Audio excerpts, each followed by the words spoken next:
ቅድሚ ምዕዋትካ እዘን ሓሙሽተ ነገራት ዓወት ከም ዝምንዝዐካ ትፈልጥ ዶ? ብዙሕ ግዜ ንፈልጥ ንሕና ክንዕወት ከለና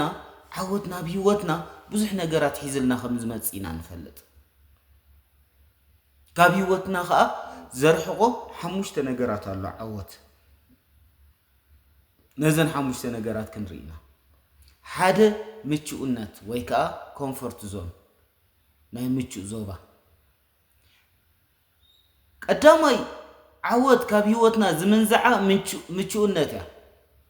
ዝተለማመድናዮ ነገር ኮምፎርት ኮይኑ ዝስምዐና ነገር ነዚ ካብ ህይወትና መንዚዑ ይወስዶ ዓወት ድቃስ ዲኻ ትፈቱ ላይፍ ስታይልካ ከመዩ ገለመለ ብሙሉ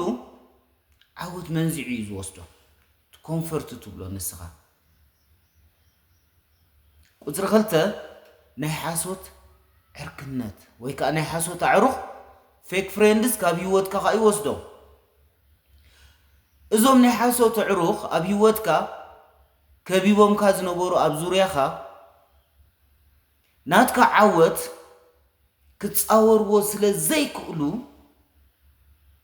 ብኣጋ ካብ ህይወትካ ይርሕቁ እዚ ክሳራ ኣይኮነን ሓገዝ እዩ ፌክ ፍሬንድ ኣብ ዙርያኻ እንተደኣ ኣሎ ዕንቅፋት ድኻም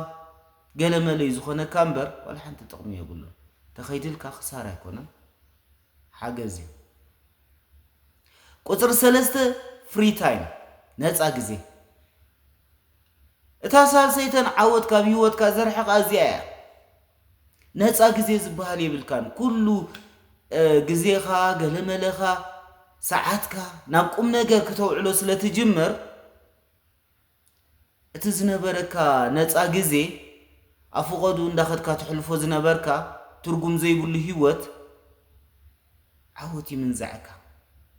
ምክንያቱ ትርጉም ዘለዎ ህይወት ክትነብር ስለ ዝጀመርካ ፍሪ ታይም ዝበሃል የብልካን ነፃ ግዜ ዝበሃል የብልካን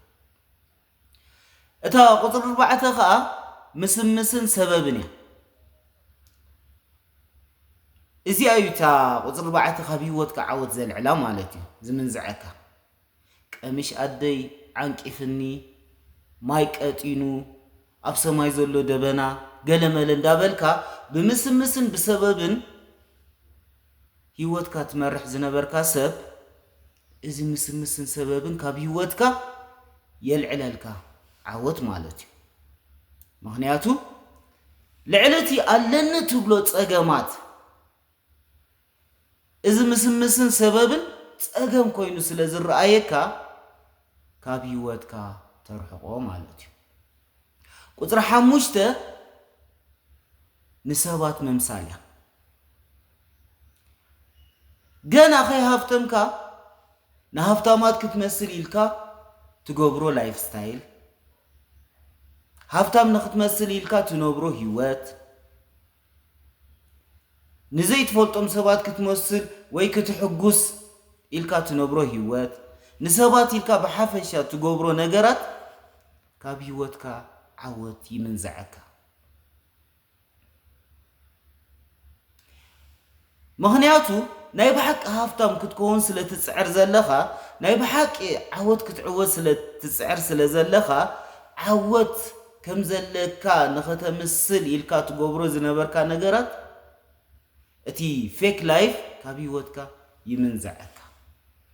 ብዛዕባ እዛ ንነብስኻ መምሳል ዳሕራይ ወይ ከዓ ጽባሕ ብሰፊሕ ቪድዮ ኣዳልየላ ስለ ዘለኹ ክዘርግሓየ